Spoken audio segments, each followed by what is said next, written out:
Hi, I'm Ashleigh Grange, and I'm so thrilled to be presenting as part of the Winter Solstice Holistic Health Summit. And I have the privilege of talking about vibrational essences today, which you may or may not be familiar with.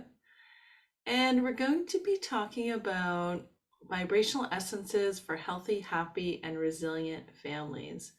Now, we perhaps start to think about emotional and mental health year round, but for some of us, this is a passion of ours at this time of year, especially as we get a little bit less vitamin D and we're not outside as much, and all of the stress that can sometimes come with the holidays. This is a beautiful topic that can really help us slide into a better frame of mind and a better perspective. And we'll be talking about all the different ways that we can use vibrational essences for these purposes. So as I said, I'm Ashleigh Grange, and today we're going to be talking about what vibrational essences are. We're going to be talking about how vibrational essences work, how do we use them, which I think is probably the most important, or perhaps the question that I'm asked the most. And we'll be talking about some of the key essences that we can use to support your family's emotional and mental health, and of course, your own. So I'm Ashleigh Grange. I'm an award-winning RHN registered holistic nutritionist and bioresonance practitioner working online and in person since 2013. I'm also a certified flower essence practitioner. I have been using essences for over 10 years. And in putting this talk together, I realized it's actually been just a bit shy of 15 years. And I actually discovered flower essences at the age of 15 when my dad was diagnosed with early onset Alzheimer's disease. And his medical doctor, his family doctor, had actually given me a sheet. I was his primary care caregiver. So the doctor had given me a sheet with a number of interesting items on it. And of course, the old school doctors often reveal a certain amount of wisdom that you might not find elsewhere. And surprise to me was something on there called flower essences. And that was kind of my first taste of it. And we'll be talking about one of the major sets of flower essences that most of you have probably heard of. But it's thanks to that family doctor that I actually discovered these so many years ago. And in addition to these things, I'm also the founder of Inner Plant Wisdom. And in this company, I craft high vibe essences for people, pets, and plants. And of course, when we're talking about the family, we're including pets. I won't be talking much or at all actually about pets today, but know that essences can be used with pets. You may want to grab a pen and a notebook. This is just my reminder, since I'll be covering a lot of info and content, and some of this is on the handout and perhaps not in the presentation. But I also love to add little nuggets as I go along. So you may want to take notes. So take a second and grab that if you need to. So what are vibrational essences? These are energized water infusions that contain specific frequencies. They can be made from flowers, gems, mushrooms, and other materials. I mostly use flowers and gems in my work. And flower essences or vibrational essences capture the life force of the item. So if that's a plant or a gem, and when I mean life force, it's really the vibration. So everything has a frequency and a vibration, and that is really the key part of my work. And one way to start thinking about that, if this topic is brand new to you, is to look at quantum physics and how we can interrelate with different items and how those affect the energy body. And we will be talking about the energy body as well today, in terms of especially how vibrational essences actually work. So vibrational essences also have a long history of use. They date back to the 12th century and even earlier, and this comes through a number of different scientists and religious figures. Hildegard von Bingen was one such religious figure, and she's now a saint, but At the time, she was collecting different dew off flowers and using that as part of poultices or other different treatments that they were using in hospital and in the church. So those date back really to ancient times. And Paracelsus is another scientific or medical type figure that was using essences for a long time before we really knew that they were part of our modern day type of repertory. Vibrational essences are natural, gentle, non-invasive, and effective, and we're primarily using them from an emotional and a mental perspective, and this is how really I'm approaching it today, but we will talk a little bit about the connections to some of the physical body. And the number one thing to kind of remember or keep in mind is that they're very, very different from essential oils and herbal tinctures. And the biggest difference between vibrational essences and oils and tinctures, which obviously are made by and large from plant material and from herbal type products, is that vibrational essences do not contain any physical plant matter. So they are really just the essence, the frequency captured in a form, in a liquid form that we can use. And essential oils and herbal tinctures can sometimes have contraindications depending on whether or not you have any acute or chronic health conditions.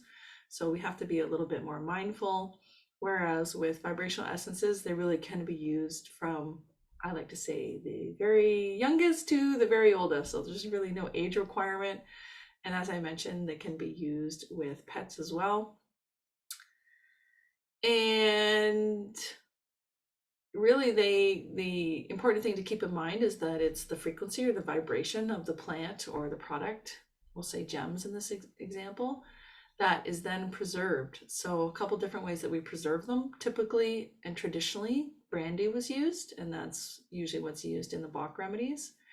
And glycerin is the other common preservative, and I love glycerin for children and for pets, though I don't hesitate to use brandy preserved essences in my own life. It's really a very, very minimal amount of alcohol. If you are concerned about the alcohol, you can add it to a warm cup of water or tea, and that will effectively eliminate the alcohol that's in it. So if you're mindful of giving alcohol to young children, for example, that's one way to do it. If you can't find a glycerin remedy, a remedy that's preserved with glycerin, all of my remedies can be made or preserved with glycerin if you prefer. And the rest, really, I typically just use a small cask brandy that I get from an Ontario producer. So I mentioned Dr. Edward Bach, of course. He is considered the pioneer of modern vibrational essences. He has a really fascinating and interesting story. He was a very, very intuitive man, and he was an English physician and a homeopath. And as part of this Bach remedy kit, he developed 38 flower essences, really vibrational essences, because they're not all made from flowers in this case, but he also developed a composite formula called Rescue Remedy. And if you are at all familiar with the idea of essences, this may be the one that you have heard of, or even better, if you've used it in your own life. But Rescue Remedy is considered the kind of must-have first aid kit. Any kind of stress, anxiety, trauma, emergency, always have Rescue Remedy on you. I have a little kit in my purse, and then I have a little kit in my car as well that can be very helpful. And the Bach essences are probably the most well-known range of flower essences in the world. So the benefit of being the most well-known, of course, is that we can find them just about anywhere. Here in Canada, we can find them at just about any health food store. So it makes them very widely accessible. And when people start to use essences, this is usually the set that they often find. So I will specifically mention the ones that are Bach remedies in case you're interested. And so how do vibrational essences work? And I love this kind of visual because it really gives us a very comprehensive and in-depth look at what the human energy field looks like. And we have, of course, the etheric body, which is the physical blueprint of the body. We have the second layer, which is the emotional body. That's your emotions and any boundaries or emotional experiences that you might have around that. We have the mental body, which is really about your basic beliefs, your limiting beliefs, your self-defeating beliefs, also your personal power. We have the astral layer body, we have the conceptual body, the celestial body, and then the soul. And not every human energy system will expand into all of these different layers, but I love this because it's kind of the most comprehensive look at what the body's doing. And when we're talking about the energy field, we can also talk about it from various different frameworks. And one of the ones that I use most often is the Ayurvedic chakra system. So that is represented by all of these colored kind of balls in the middle. And of course, the chakra center, the chakra system operates based on these energy centers, which are organ systems that work both in the front and the back of the body.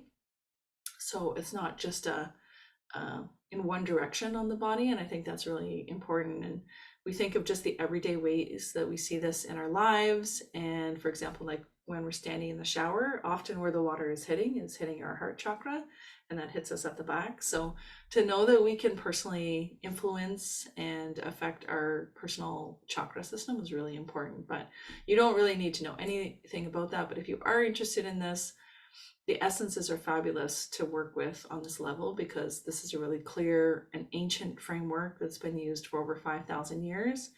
And also traditional Chinese medicine, of course, and the meridians. There are lots of different perspectives and frameworks that we can use to start thinking about essences and how we might use them as part of our clinical practice if we are practitioners, and then also in our homes as we are moms and dads and caregivers of all different kinds. So lots of different ways where we can start to think about the human energy field. And really, this is the area where vibrational essences work. So when you're thinking about emotional and mental health, the most important thing and the kind of perspective or the point of view that guides my work is that physical issues often start out as uncomfortable emotional experiences, patterns, traumas that are left unaddressed or unresolved. So in my work, I don't assume that because someone has a leg pain or an arm pain or a headache is that there's an actual physical imbalance in the body, though of course as a holistic nutritionist, this is obviously something that can happen, even just the simple fact of being dehydrated. And it's a reminder for me. But physical issues often start out as emotional experiences. So we've had an emotional trauma or an experience that may have happened in childhood, or maybe it happened 6 months ago. Maybe someone you loved passed away. Depending on how we resolve that really in our bodies and in our psyche, this can later have an impact on our physical health. So it doesn't, for the most part, ill health doesn't start out as a physical complaint, but it's an emotional experience that then trickles down and slowly makes its way into the human energy field. And that's a big perspective that guides my work. And I really look at physical ailments in the body as where they started out at an emotional or a metaphysical level. And obviously using essences is a big part of this as well. And so based on that idea that physical ailments are not necessarily physical to start with, they begin as emotional complaints, we can start to understand and acknowledge that vibrational essences can improve our overall health, because we start to work on the chronic emotional and mental patterns that are keeping us stuck. So we start to clear out some of the emotional junk, we start to clear out some of the limiting beliefs that are keeping us from being our best selves. And we can start to resolve some of the physical complaints and ailments that have happened as a result of this stuck emotional energy. So that is, in a nutshell, kind of one of the guiding ways we can start to use essences. And I want to share with you this beautiful kind of explanation on how they work, how vibrational essences work. And so there's this lovely book called Flower Essences, Reordering Our Understanding and Approach to Illness and Health.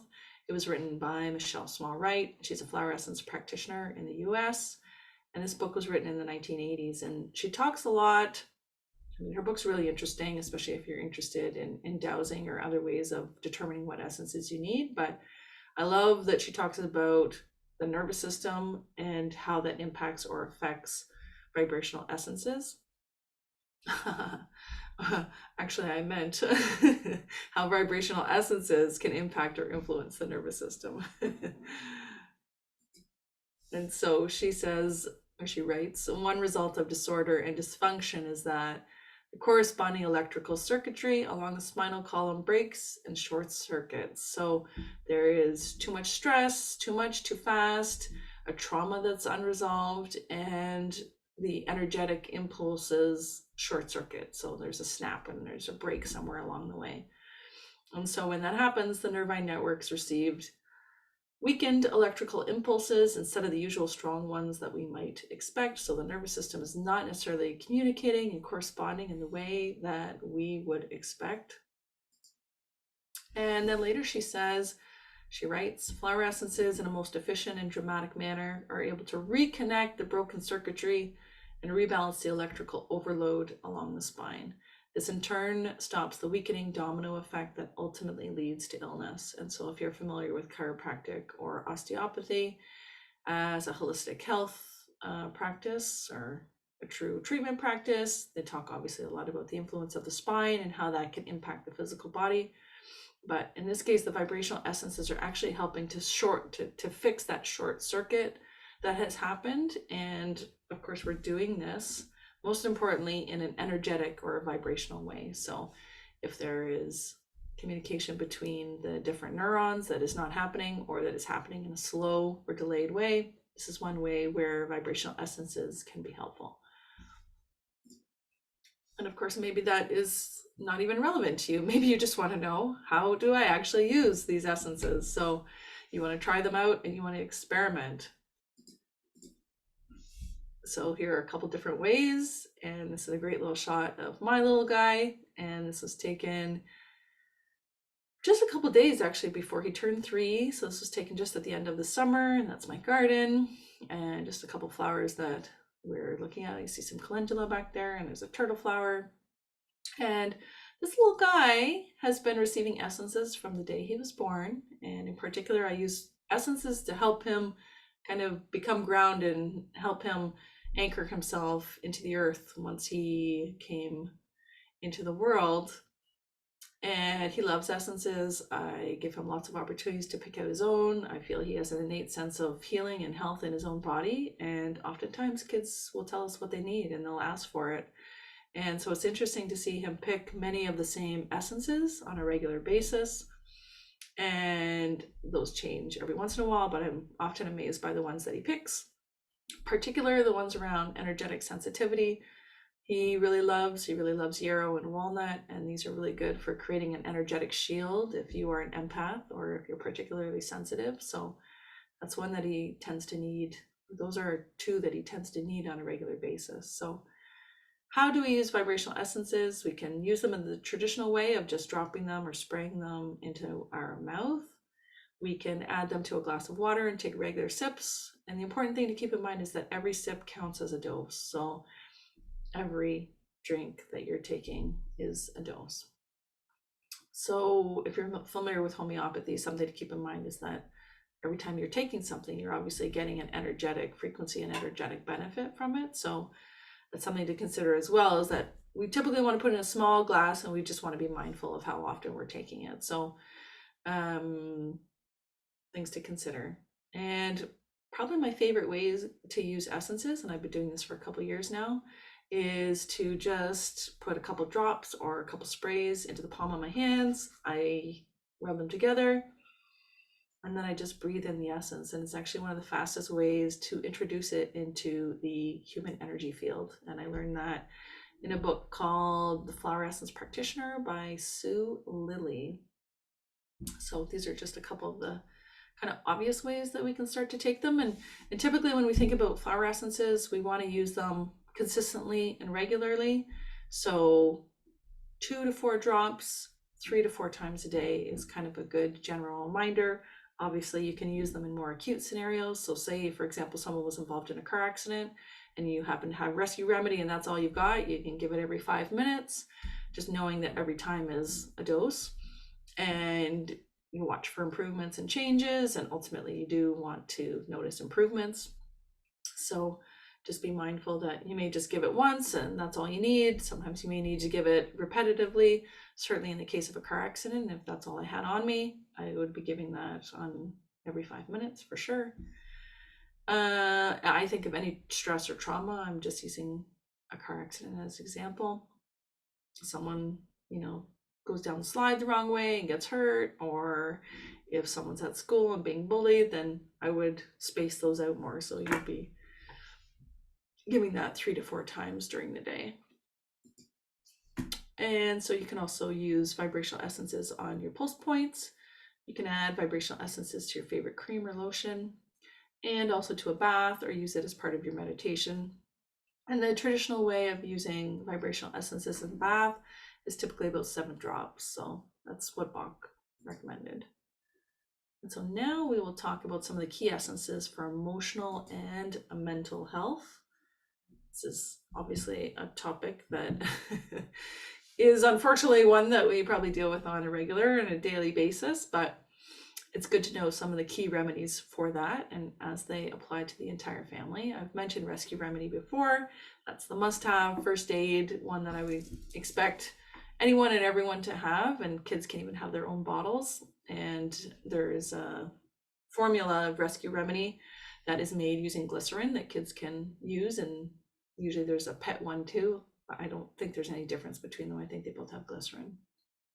And so 2 of the other essences that I really love for stress, anxiety, and fear are aspen and mimulus. And so aspen is typically for a general sense of anxiety, and Bach called it that sense of foreboding. So it's a generalized feeling of not knowing exactly why you're anxious, but you just know that you're anxious or your child is anxious. And we can compare that to mimulus, which is for known fear. So a fear of the dark, or a fear of green vegetables, a fear of going to school. If the person or the child can name what they're afraid of, typically you would want to work with mimulus. And mimulus has a special place in my heart because it's one that I used for excessive and ongoing morning sickness during my pregnancy. And you can think of all the different fears and anxieties that can come up when you're newly pregnant. And it was the only thing out of all the remedies and all the things that I was trying and doing that actually would stop pretty severe morning sickness right in its tracks. So I used that for the more than 6 months that I was very, very ill with my son. And so it's a great remedy for stress, anxiety, and fear. And another one that I really like is lemon balm. And lemon balm is specifically for nervous tension, anxiety, nervousness, and hyperactivity. It really encourages us to deeply relax, and it helps us enter into an alpha state more easily. So it's especially good for people who can't relax or chill out. And in that same regard, it would be really good if you're one of those people that would love to meditate but says, oh, my mind is always racing and I can't get it to calm down. Lemon balm is one that I would definitely consider. The benefit of entering into that alpha state, combined with the fact that it's that nervous tension that it's working on, could be a very helpful one. And another topic that I think is really relevant to families is attention. So that's things like focus and even potentially diagnose conditions like ADHD, etc. All of these essences may be helpful. There are lots of other ones as well, but these are just 3 that I wanted to mention. Claret cup hedgehog cactus. So that is, all of these cactus type remedies are from the southern US, specifically Arizona. It's a line that I use in my practice. And it's for people who can't focus and their thoughts are all over the place. Then we have forsythia, which is a local essence that I make and use. It's for people who are scattered and easily distracted by competing priorities. So you've got a number of different things to do and you're not sure where to start, or maybe you're one of those people that thinks, oh, I really got to clean the house, and as soon as you start cleaning you get distracted by something. Maybe you're going through the baby pictures, or maybe you just got sidetracked along the way. Forsythia can be really great for that. And we have impatience, which is one of those Bach, it's a Bach remedy, and it's considered to be excellent for a lack of patience, a short attention span, someone who's got a quick temper, or someone who just can't concentrate long enough to get started and get going on what they want to work on. Then we have the topic of confidence and what child or adult could not use this at some point. We have borage, which is one of my top favorites. Again, it's a local essence, and so it's found in our area. It is excellent for confidence and giving us the ability to overcome difficult scenarios. And it has the added aspect of being related to a depressed or grumpy mood. So if we're feeling a little bit gloomy and glum about having the confidence to do the work that we really want to do, or they want to take on a new adventure, borage can be really helpful for that. We also have buttercup, which is for a lack of self-esteem. And then we have limiting or self-defeating beliefs. We can think of so many different ways that kids could use this. And we have evening star is another favorite, and that's generally for people who are shy. They have a lack of self-worth, they feel inadequate. And larch does something very similar. Larch is the Bach essence.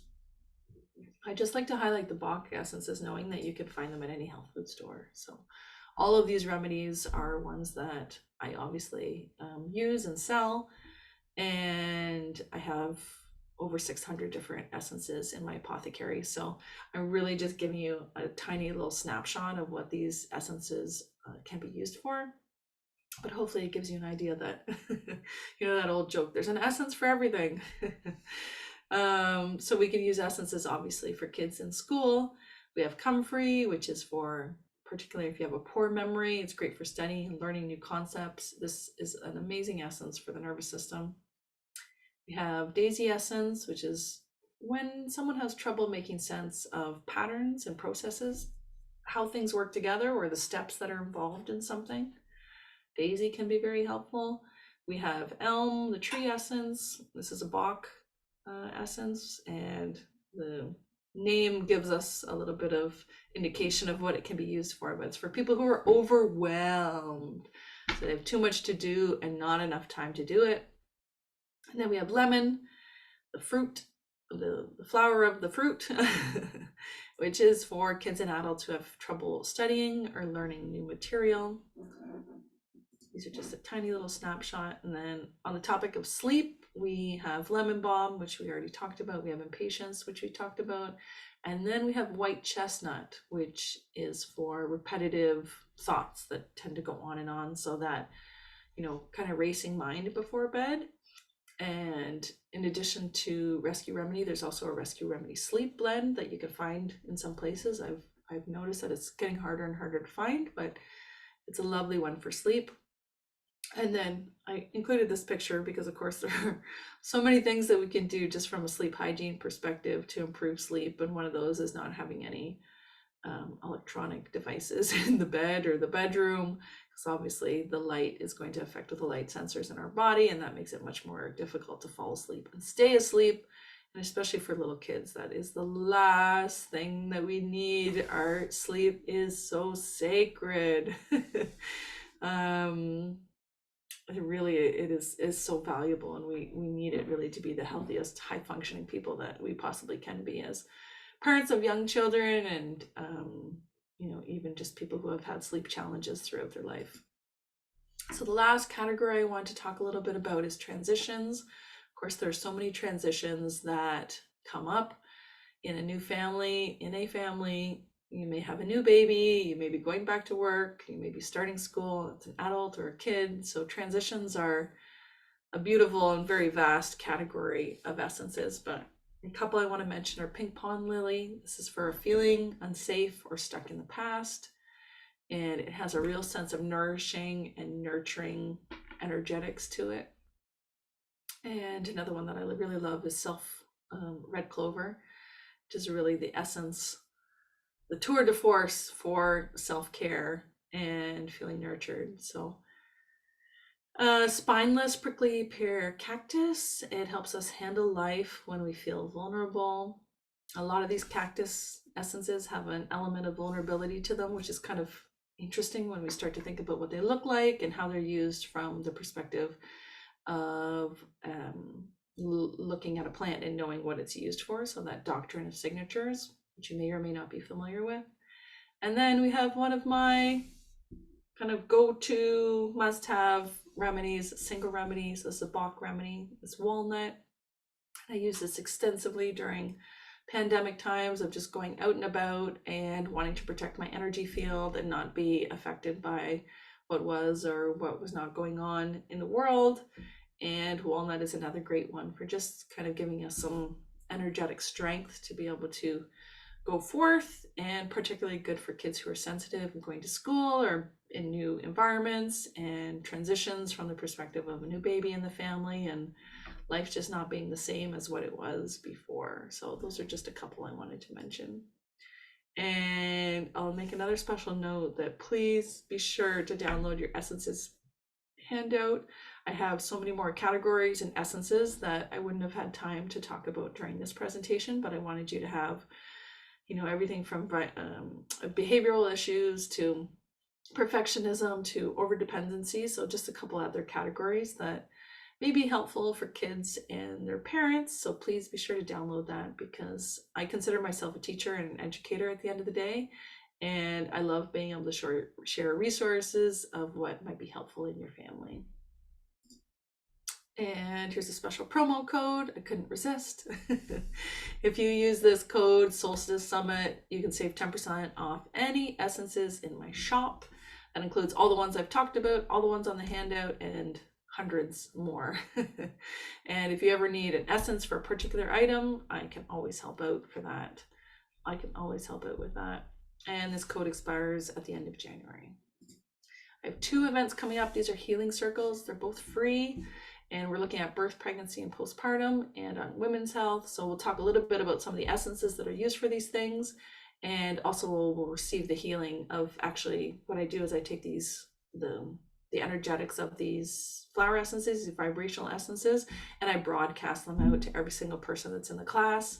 And typically all of the essences are chosen based on who's showing up. So just intuitively, I'm choosing the essences that I feel people will most benefit from. And these healing circles are one of my favorite kind of give backs that people can attend. So please check those out. And then of course, stay in touch. Here's my email, my website. You can find a ton of free resources and freebies on my website. I am social. I'm on Facebook. I have the odd video on YouTube, and I hope to make more, but I'm largely on Instagram. I try and post very often. I try and share the benefits of these essences and specific ones for specific scenarios. So if you're on Instagram, please be sure to follow me.